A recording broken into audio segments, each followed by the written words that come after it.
हरियाणा के मुख्यमंत्री मनोहर लाल खट्टर द्वारा टिक्कर ताल में विभिन्न साहसिक खेल गतिविधियों जैसे पैरासाइकिलिंग, पैरामोटर और जेट स्कूटर का उद्घाटन किया गया। इस औपचारिक उद्घाटन के साथ ही मोरनी हिल्स के टिक्कर ताल में ये विभिन्न एरो और वाटर स्पोर्ट्स गतिविधियां व्यावसायिक रूप से संचालित हो गई हैं। इन गतिविधियों के सफलतापूर्वक संचालन के लिए विभाग द्वारा स्थानीय युवाओं को इन गतिविधियों से संबंधित कौशल विकसित करने के लिए आवश्यक प्रशिक्षण प्रदान किया जाएगा। इससे एक और जहां राज्य में पर्यटन के विकास के लिए हरियाणा सरकार के निरंतर प्रयासों को बढ़ावा मिलेगा, वहीं दूसरी ओर युवाओं के लिए रोजगार के अवसर पैदा होंगे।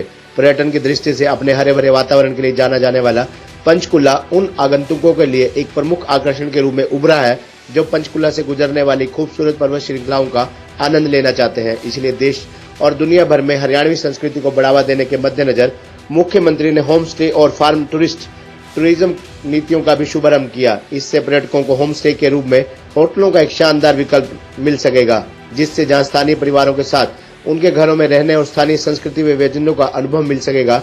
इस अवसर पर उपस्थित जनों को संबोधित करते हुए मुख्यमंत्री ने टिक्कर ताल और मोरनी के साथ अपनी पुरानी यादों को स्मरण करते हुए कहा कि वर्ष 1990 में मैं यहाँ पार्टी के कामों के लिए आया करता था और एक बार मुझे मांधना गांव के स्कूल में बच्चों के साथ अपना जन्मदिन मनाने का अवसर मिला। उस समय महसूस हुआ कि ये क्षेत्र विकास के मामले में पिछड़ा रहा है। तब हमने इस क्षेत्र को सड़क, शिक्षा, स्वास्थ्य सेवा और पर्यटन के मामले में विकसित करने की योजना बनाई थी। 20 जून को भी हम सब लोग यहाँ आए थे, मैं भी था, आप भी सब थे, और उस दिन जो भूमिका बनाई गई थी मुझे बड़ी खुशी है कि उसके ऊपर हमारे डिपार्टमेंट ने या जो बॉस और जो सहयोगी जितनी संस्थाएं, चाहे वो सरकारी हैं, प्राइवेट हैं, उन सब ने, इवन फॉरेस्ट डिपार्टमेंट ने भी उसमें योगदान किया।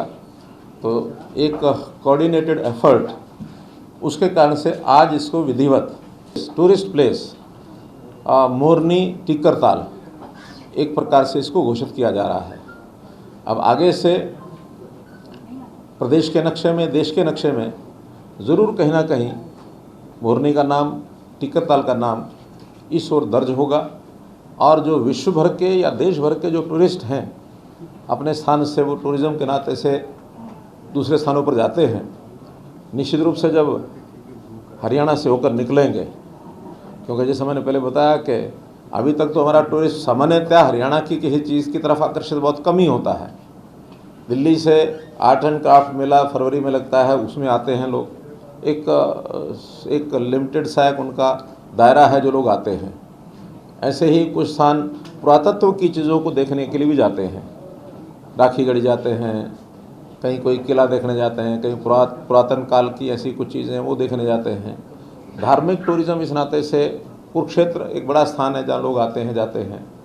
लेकिन सीनरी जिसको कहना चाहिए, पहाड़ी क्षेत्र या कोई वाटर स्पोर्ट्स या इस प्रकार का, अभी हरियाणा में उतना बड़ा कहीं है नहीं। कभी बड़खल लेक पर थोड़ा होता था, लेकिन बड़खल लेक का पानी सूखने के बाद वो बोटिंग और वो सारी चीज़ें वहाँ समाप्त हो गई। अब नए सिरे से इन चीज़ों को आगे बढ़ाने का हमने विचार किया। तो पहला केंद्र टिक्कर ताल का, ये जो आपने देखा है कि पिछली बार पानी कम था, इस बार वर्षा के कारण से वो अक्टूबर के महीने में सबसे ज़्यादा पानी यहाँ होता है। अभी थोड़ा बहुत पीछे से झरने वगैरह चल भी रहे हैं, अक्टूबर अंत तक तो चलेंगे, लेकिन उसके बाद वो सब सूख जाते हैं, वर्षा के कारण से ही पानी सब आता है।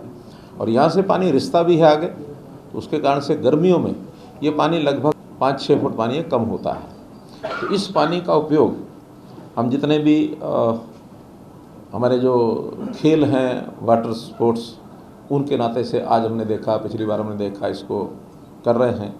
पैराग्लाइडिंग भी पिछली बार डेमो दिखाया था, लेकिन अभी पैराग्लाइडिंग के कुछ फॉर्मेलिटीज़ बाकी हैं, वो महीने में 2 महीने में पूरी हो जाएंगी। कुछ लाइसेंसिंग के उसके काम होते हैं, कुछ उसकी लॉज, बाय लॉज, रूल्स ये बनाए जाते हैं, क्योंकि रिस्की गेम होने के नाते से बहुत ही फॉर्मेलिटीज़ में करनी पड़ती है। वो सब करने के बाद वो शुरू होगा। ऐसे ही कुछ समय के बाद पिंजौर में बैलूनिंग ये भी शुरू हो जाएगा। वो भी एक कंपनी से बातचीत चल रही है, उन्होंने अपना डेमो दे दिया है, उसका टेंडर करके उसको हमको फाइनल करना है। कुल मिलाकर के मोरनी का ये जिला, इसमें चाहे वो सीनिक टूरिज़्म हो और चाहे रिलीजियस टूरिज़्म हो, इसको बढ़ाने के लिए ये सब पग उठाए जा रहे हैं। आज एक बस, सिटी टूरिज़्म की जो बस है, उसको उद्घाटन किया, उसका एक प्रकार से प्रोग्राम उसका लॉन्च किया है। तो सप्ताह में 2 दिन ऐसे जो टूर्स लोग ऑर्गेनाइज करेंगे बुकिंग के हिसाब से, उनको किया जाएगा। अगर उसकी डिमांड बढ़ेगी तो फिर 2 दिन से ज़्यादा भी किया जा सकता है या वाहन बढ़ाए जा सकते हैं। उसमें एक ट्रिप उसका यहाँ भी हुआ करेगा। वीकेंड्स पर यहाँ संख्या बढ़ने लग गई है, अभी से ही बढ़ने लग गई, पहले से 20 जून के बाद ही। यहाँ के स्थानीय लोगों ने मुझे बताया कि 20 जून के बाद यहाँ की जो ज़मीनों के रेट हैं वो 3 गुने हो गए हैं। अब वो जिनको संभावनाएं दिखती हैं वो लोग स्वाभाविक आकर्षित होते हैं।